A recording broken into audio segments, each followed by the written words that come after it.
everybody. My name is Rich. I'm your host today, and today we have a special guest, Shaniyat Chowdhury, former congressional candidate. How you doing, brother? Doing well, Rich. Thank you for having me on. You're very welcome.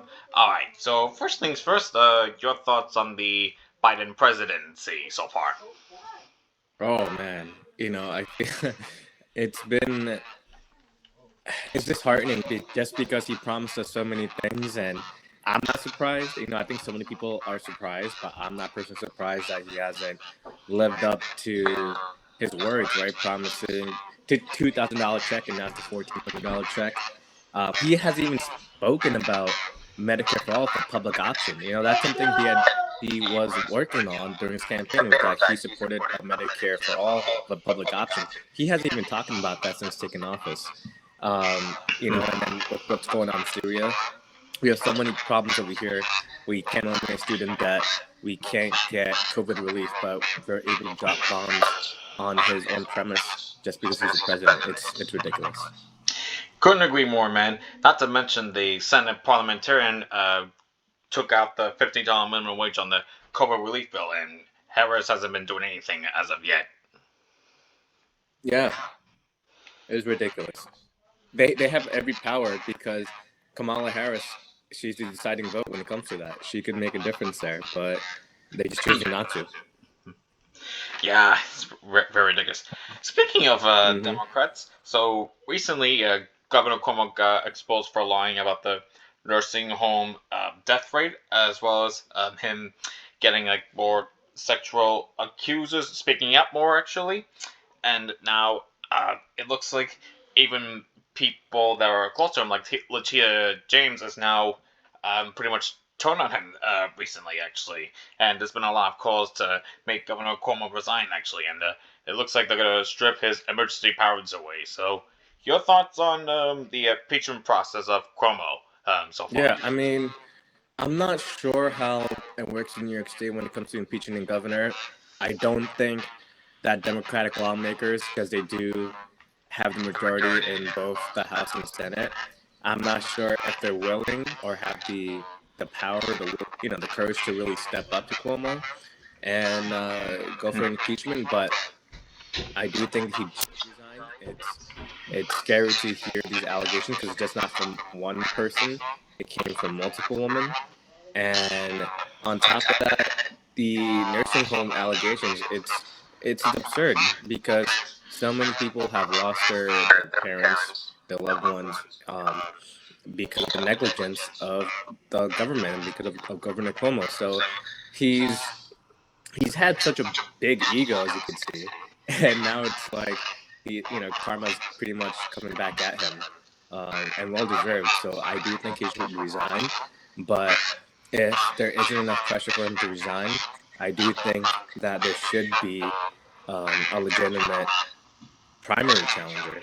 I don't know who that could be yet, um, but I do believe that would be the best option if he does not resign. Yeah, 100% agree with you there. I guess we'll have to wait and see what happens next.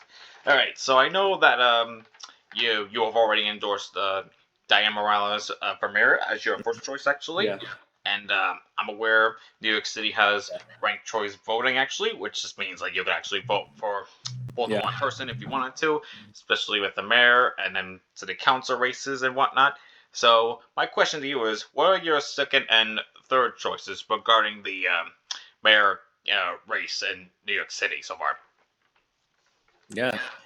I feel like there's a lot of good candidates are not receiving the recognition that they deserve just because they may not have the fundraising capacity or maybe they're new into the movement spaces. So, but they're terrific candidates, right? So, aside from Diane, I'm looking at Jocelyn Taylor. She is right up there um, with Diane Morales. They share a lot, very similar views. Um, and it's been hard for me to even pick a three, to be honest.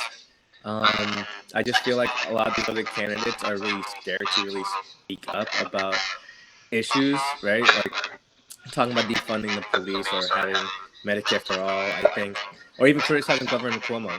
I think that they're trying to toe the line where they're not just trying. I think their end goal is to win, right? So I think that deep inside, some of them want to be they want to be able to be radical, but they're trying so hard to not just galvanize progressive voters, but also moderate conservative voters because New York City is such a huge enclave of diversity, not just demographically, but also ideology. So I think some of them are trying to win, like even Maya Wiley.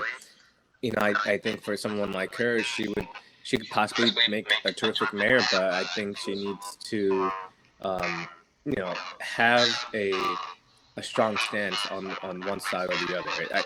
I don't think we're in a time anymore where you could just pick, and Joe Biden is a great example. You can't. It's not enough to just stay in the middle and try to work with both Republicans who have no interest. They don't really have the best interest at heart for a lot of people. But even Democrats too. I think that the party's so weak because they're just so scared. So that's why they always give in to Republicans. So yeah, so I think that other from Diane, I like Jocelyn Taylor. I do like Maya Wiley. But other than that, I don't really have another choice. How about you? Well, I wish I could vote in the city, but I can't because I live in Long Island, that being Elmont, even though I go to school in Brooklyn, actually, you know. But who would you have? Mhm. Yeah, yeah. But if I was in NYC, I'd be first Diane Morales, then second Carlos Oh yeah, Menchaca. I forgot he was. I'd rank him too. Yeah, and then third, not sure yet. It could be either Maya Wiley or Jocelyn Taylor. Not sure yet. One thing for shouldn't though, I would not be supporting Andrew Yang for mayor, to be honest, because well, first Yeah, he compares the BDS movement to neo Nazis for some reason, and his police plan yeah, doesn't seem like it's very doesn't look like it's going to be effective anytime soon. And now that's not to say that he doesn't have yeah, good ideas like his UBI, for example, and decriminalizing yeah. all drugs, but I don't know. I feel like True. I feel like it needs to be stopped, no matter the cost, and yeah. So, what are your thoughts on Andrew Yang's candidacy Mhm. so far? I agree. I agree.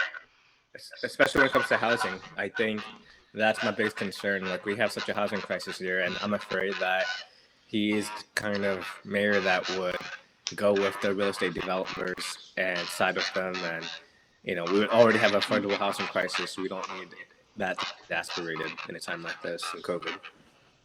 Yeah, not to mention that we Andrew Yang doesn't seem like he's interested in tuition-free public college, and not to mention we still have a student debt crisis. Also, let's not forget, though.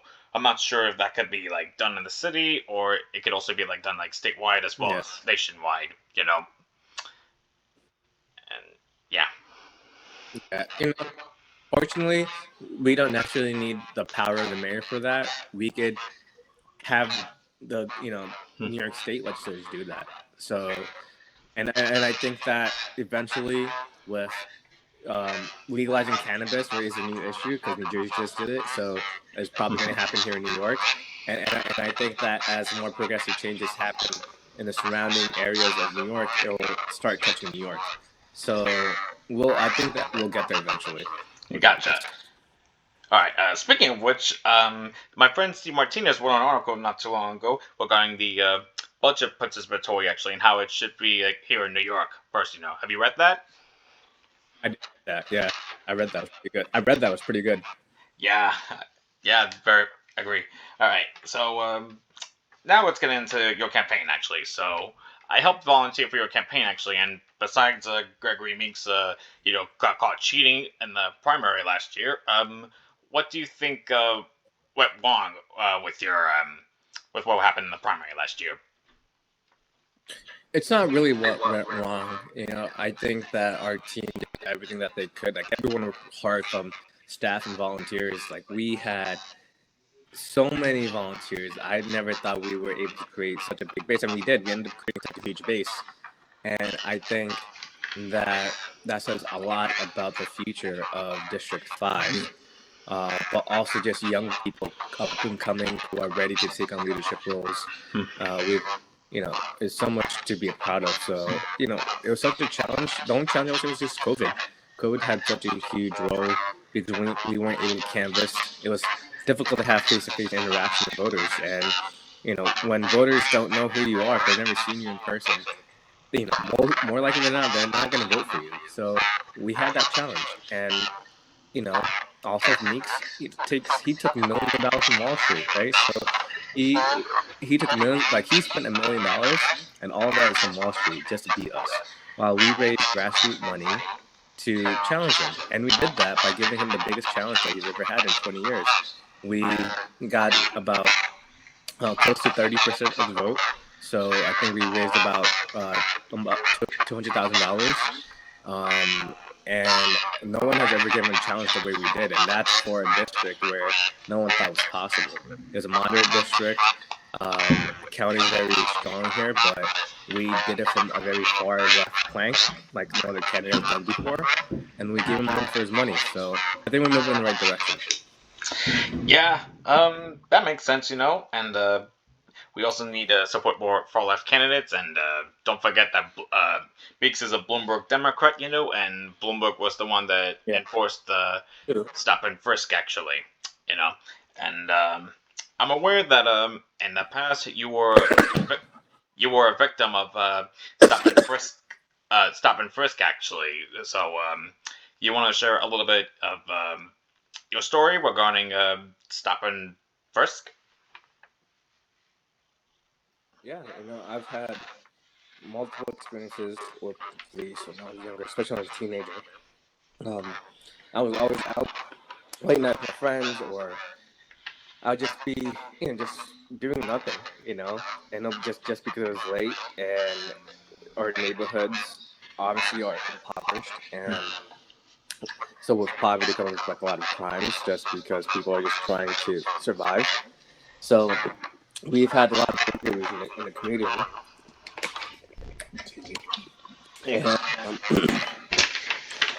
I remember the first time it happened. I was coming home from the mosque. I was like 17 at this time, and police had stopped me, and they thought I was like one of these burglars that are going around the neighborhood because it's late night.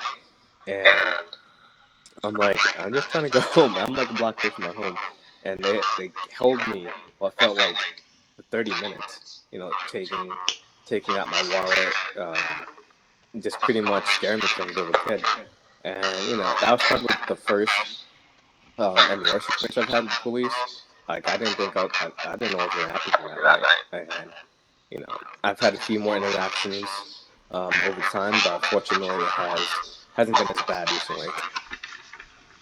Gotcha. Yeah, and you've met with my stepmother before, actually, who was half Trinidad and half Venezuelan, and she has like about 4 kids, including my baby sister, actually. And I pray that in the future that they never got to experience what you have, which is regarding stop and frisk, And all right, so now we're going in a little bit tougher direction. So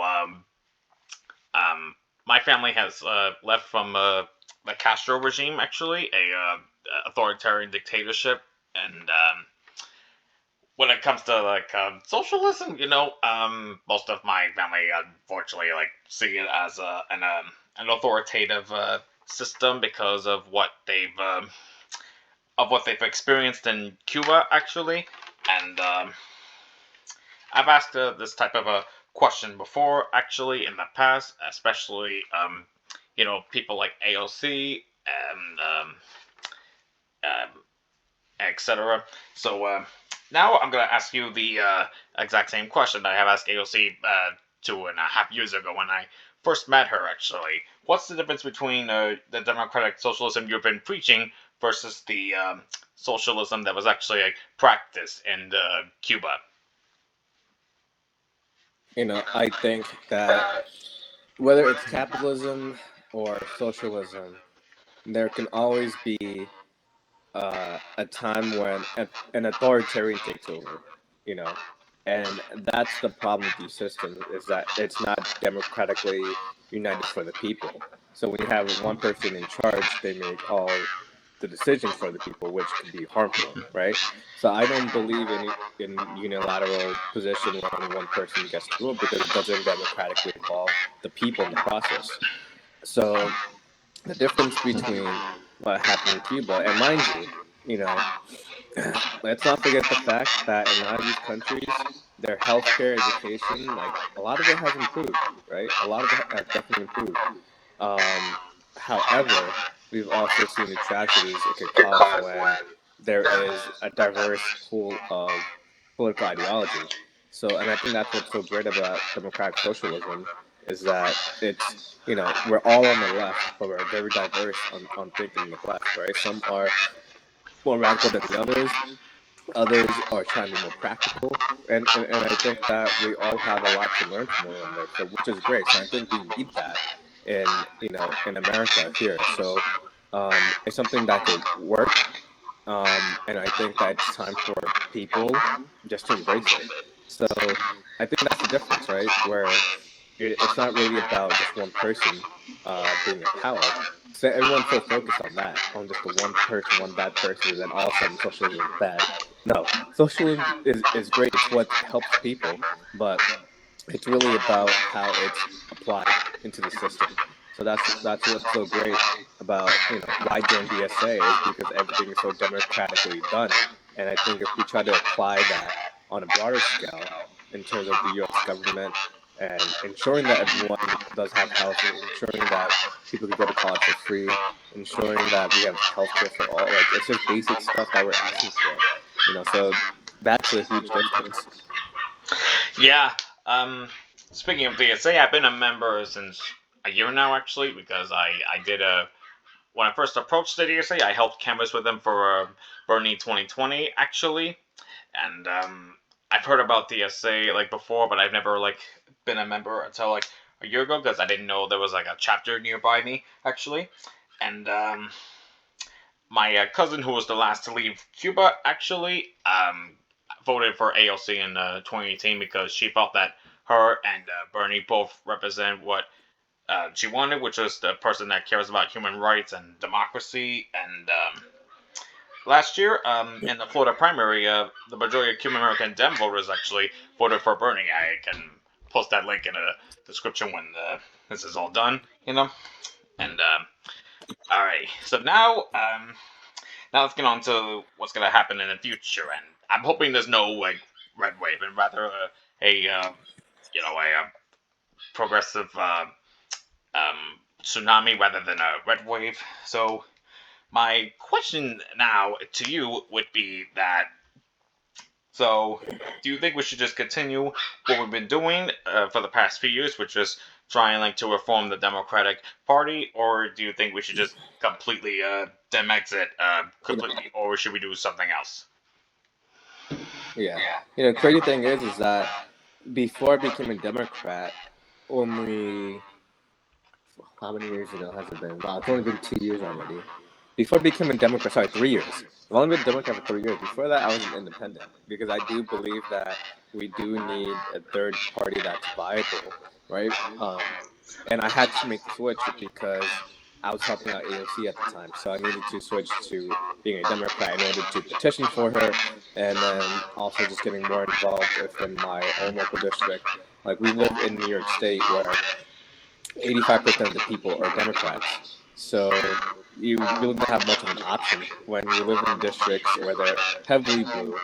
And if you want to have a say and be able to participate, make your vote count, unfortunately, New York State only allows, they don't have open primaries. So you could either be Republican or Democrat. You don't have much of a choice. And there aren't a lot of independent candidates or viable independent candidates just because we don't have the infrastructure yet and the power and the base. But I do believe that most people are independent thinkers and would like to be independent voters. And in order for that to happen, we need states and also federal government to allow that to happen. We need an open parliamentary system where we have multiple parties being able to participate because we preach diversity, but we are afraid to have third parties that think differently from from the two party system. because it takes power away from two-party system. And Democrats and Republicans know that once that happens, then more likely than not, neither party won't be as strong anymore. So I think that's where the issue lies, is that there's a lot of power play. Man, a lot of Republicans and Democrats are scared for independent thinkers to come in because they know that most people are independent thinkers, independent voters. Yeah, that makes a lot of sense. Yeah, I think that's where DSA has the most momentum, and funny enough, I used to be an independent myself because I didn't know what was, going on at the time regarding what's happening with our government as well as foreign policy. And then when Bernie first ran in 2016, Mm-hmm. I was like, his two policies, education and universal healthcare, were enough for me to be sold on them. But unfortunately, I couldn't vote for him in 2016. But I was able to vote for him one last time, at least last year actually, as well as I was able to vote for you and help volunteer for your campaign also actually. And Thank you. you're welcome. And now let's move on to another important topic actually. And all right, and it's called forced to vote. All right, so back in, it's probably, I think it was sometime after the general election. I don't know, it wasn't too far from there, but so Jimmy Dore went on Jordan Sheridan's status quo actually because he had this idea of that the progressive wing at the Democratic Party, that being obviously AOC, Yes. Pramila Jayapal, Cory Bush, Joe Obama, etc. Um, think that they should withheld the vote for. Yeah. No, it's definitely gonna be interesting. Yeah, and they felt that they should withhold their vote for Pelosi actually, and I thought the idea of Yeah. forced to vote was interesting, because he felt that we should be like, well, not that I'm saying we should be anything like the Absolutely. Tea Party, but yeah, I think that we need to be like a lot more, um, you know, Mm. fight harder against the Democratic establishment, if you will. And so now, this is a what if scenario, by the way. Let's say that you were elected to Congress actually, and not only you won the primary, but you won the general also actually. So now, my question to you is, after you have won the both the primary and the general actually, um, and even though unfortunately Shai Butchard didn't win against Pelosi, would you have forced a vote on uh, Medicare for all, and then pressure Pelosi to get like a floor vote Mm. if you were gonna vote for her or not? I would have. I feel like I would have, and I think a lot of people would say that just because it's easy to say that because we're not actually in the inside, So I would I would of course Hmm. force a vote just because what do I have to lose? If I'm an incoming freshman, I know that what if we were able to put force a vote, would at least have the Hmm. conversation, and I think that's really important to have the conversation. Hmm. And you know, I think that for the squad, they've been put in a difficult position where it's not a lot of them, and they could only do so much. So that's why they do have a great point where we do need to elect more progressive members to the House. But at the same time, it's like we're seeing now with Joe Biden. Obviously, we haven't gotten anything in return. So I understand frustration. They don't have childcare. People are dying. People don't have jobs. It's a hard time. So I think there's fair arguments being made for both. Yeah, I definitely agree with that actually, and when Pelosi got reelected to a speaker, actually, on Twitter, Hmm. not real life, but Twitter, Fraud Squad trended actually because of Pelosi being reelected to a speaker, actually. But Yeah, I definitely agree with you that unfortunately they were put in a tough place. Unfortunately, that being the squad, obviously. Um, but Mm-hmm. yeah, like you said, people are losing their jobs in healthcare and etc. And I still wish that you were there and not me. I'm glad I vote you in the general election. You know, and and yeah. Um, I don't know what's gonna happen next, but I look It, forward to see what happens. Next, actually, especially since unfortunately Gregory Meeks has been, well, very useless, and I'm still very much glad that I wrote you in, actually, in the general, you know, and Thank you. you're welcome. And now, what are your, Yeah, we gotta keep pushing. yeah, I agree.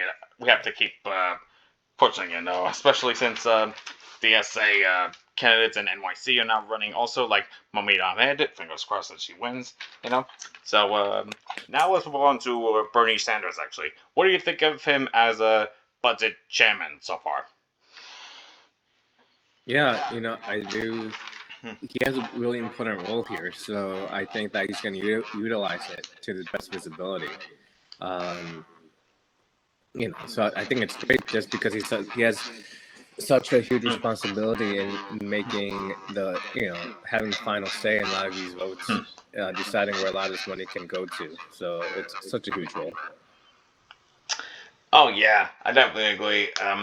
Especially since he tried to use the $15 minimum wage for the budget reconciliation, but unfortunately, like I stated earlier, the parliamentarian blocked it, and Kamala Harris is not going to do anything to block that, and possibly even fire the parliamentarian also.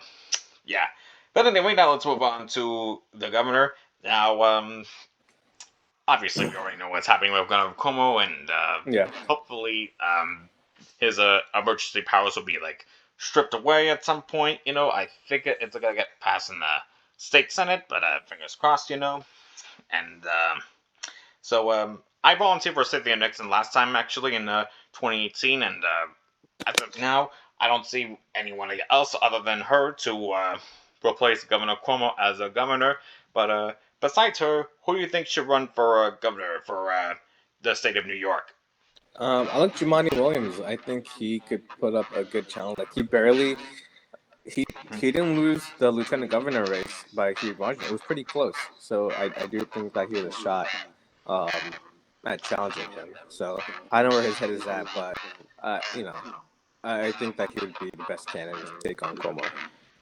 Gotcha. I didn't even think about Jamal Williams actually as a candidate for governor, but that's a good one too, actually.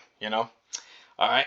So Yeah, yeah. So now let's move on. yeah, Actually, so I'm aware that you're in back in NYU actually to get your excuse me, your master's degree yeah. in international relations actually. So so anyway, why have you decided to come back to NYU to study international relations?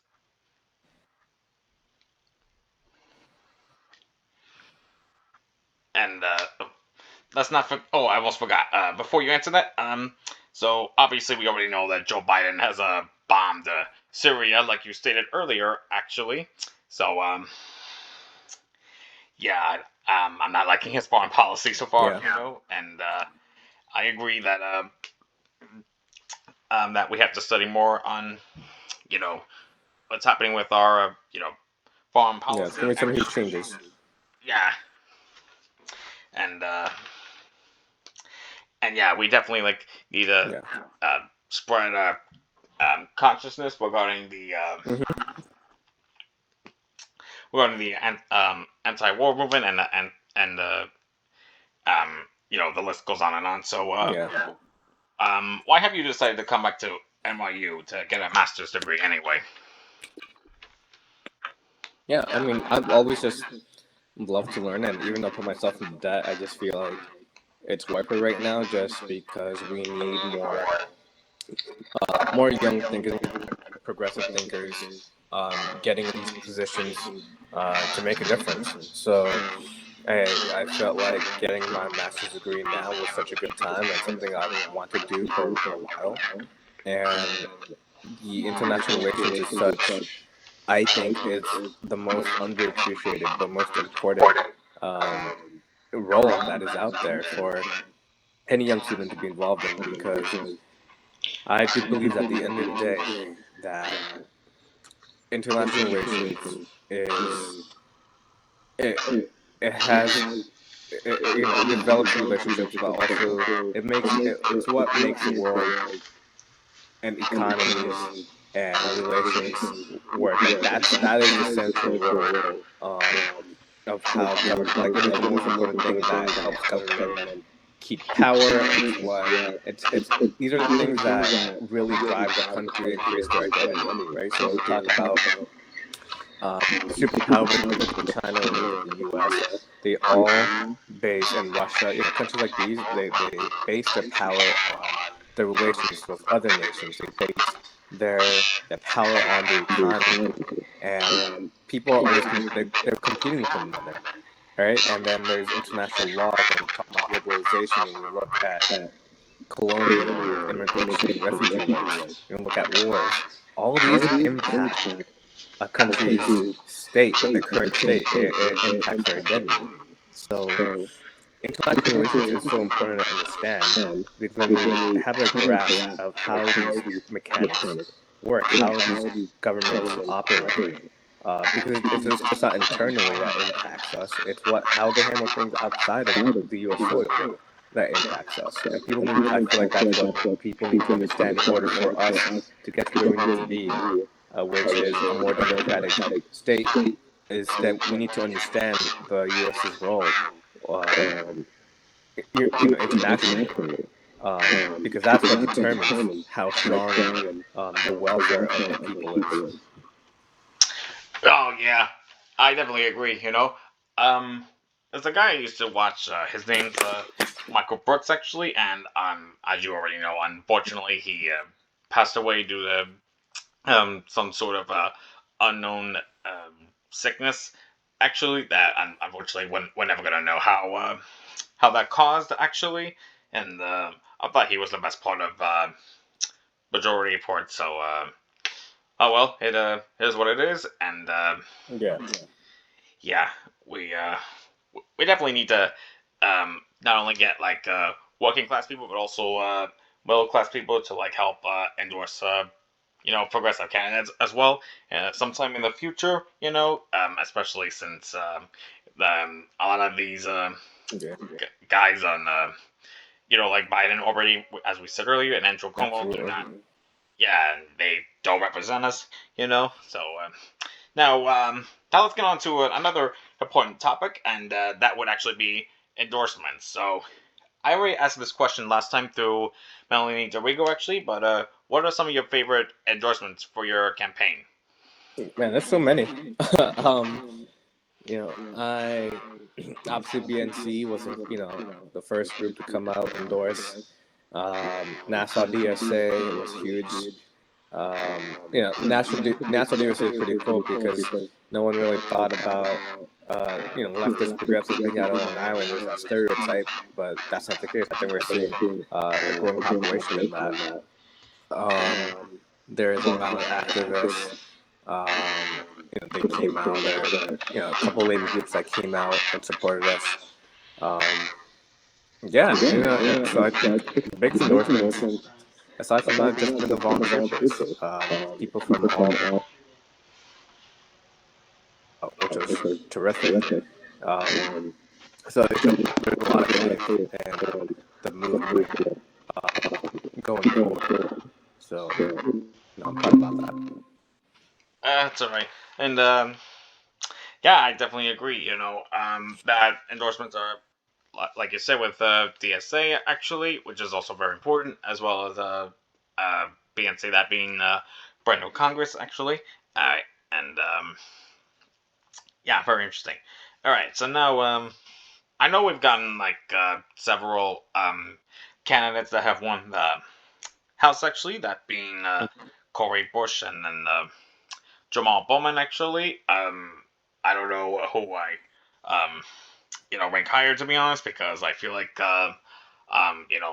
both of these newcomers actually have a lot of good thoughts actually, and how they want to implement their policies, and I'm aware that not only have you volunteered for AOC back in 2018, but you also helped out with Cory Bush actually campaign, and so now I wanted to ask you, out of the newcomers that were like newly elected, who did you get along with better? Is it Marie Newman, John Bowman, or Cory Bush?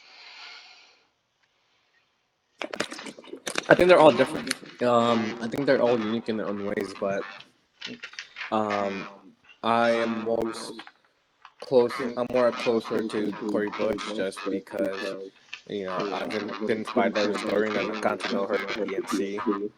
And even working, I went out there twice. Not just 2020, but I went back in 2018 as well to help her out. So just seeing how much we were able to push the needle and finally get her campaign to win was just incredible. So I think that she's radical and she's the kind of voice that's needed in Washington right now. Gotcha. Yeah, yeah, definitely. And I believe Jamal Bowman is part of the education and labor community in the House of Representatives, and I agree with him that we need to start talking about and hopefully passing reparations for African Americans, especially since it was African Americans that helped shape this country the way it was today, Yeah, actually. And yeah, I'm definitely hugely in favor of reparations for exactly. African. Yeah, I'm definitely in favor of reparations for African Americans. Yeah, but anyway, so now I want to hear a little bit more about your uh, your immigration story. Actually, that would be. I know that your family has came from Bangladesh, actually, but can you like share a little bit with me on your immigration story? Yeah. So my parents came here shortly after the liberation of Bangladesh. So Bangladesh is very young, about 50 years old. They were liberated from Pakistan in 1971, and my father was a refugee from West Pakistan to East Pakistan, which is modern day Bangladesh. And when they got here, my dad had nothing, and he worked fast. He was trying to go to school. He had family back home, so he was working and going to school, but also sending money back home to his family. He was the oldest of like five, and my grandfather had passed away, so he had a lot of responsibility. And my mother, she was the youngest, and for her it was so hard for her to assimilate to U.S. culture because at the time, not the languages were spoken right. There wasn't a lot of Spanish speakers. There weren't a lot of Bengali speakers. It was not that common at that time. So it was a hard transition. And then obviously, working low wage jobs. My father drove a cab, my mother cleaned hotel rooms for a living. She worked in fast food, so they know what hard work is like. It's tough. So when when I advocate for immigrant rights, it's not just immigrant rights, right? There's a huge umbrella of that.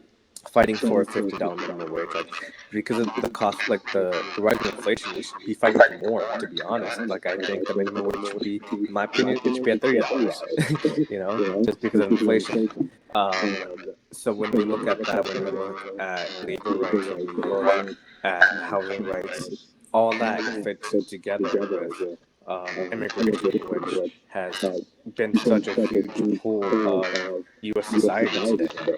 You know, because along the way, immigrants have been such a critical role today in making sure things are up and running. Like immigrants do the work that no one wants to do. you know, so Yeah, I definitely agree, man. And my I already told you earlier, my dad was an immigrant from Cuba, and my stepmother is an immigrant from Venezuela actually, and well, my mother was born here actually, and my mother has been paying you know for like student loan debt for unfortunately a very long time because she was studying math actually because she wanted to be like a teacher for math, and then she fe- she felt that it was unfortunately like low. She felt that the pay was too low for her, so then she decided to go to law school. Actually, that being Hofstra, and then after that, she got her bachelor's degree, and then she and now currently she is a immigration lawyer, and now she still has to pay a student. She still has to pay for student loan debts, but thankfully she's got a few more years left. But I think we need to cancel it as soon as possible. And I agree. yeah, yeah, and well, thankfully for me, I am I'm about to finish college actually, and I haven't been going into debt because I'm a Sikh student, which is an opportunity program actually, and I'm majoring in computer systems technology. Actually, Okay. yeah, I was alumni from Queensborough. Nice. I was alumni from Queensborough Community College, and now I'm heading to Nice. State What are you Tech. looking to do afterwards? After I graduate from State Tech, get my bachelor's, maybe like find myself a job. Maybe even get a certification beforehand. You know, and yeah, we'll we'll definitely see what happens next. You know, Yeah. yeah. So anyway, Yeah. Okay. mhm. Nice, man. Good luck with Thanks. that. All right, thank you. No problem. All right. I just remembered now recently. So I'm aware that you worked together with a lot of other candidates in Queens, actually. So now, out of all the people in Queens, actually, for Congress, who did you get along with the most? And yeah, Oh man, I feel like I'm really good friends. Like I like all of them, But you suggesting Queens? yes, just in Queens. Oh, yeah, that's easy then. There's Melody Dorigo, there's Mel Gagarin, and Aaron Ashcraft.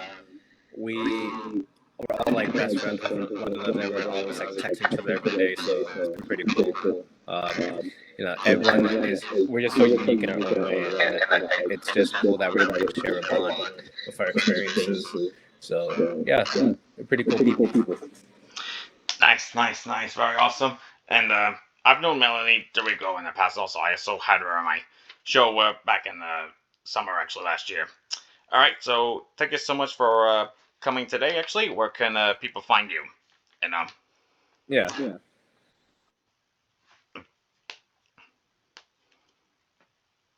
yeah, I think so for sure.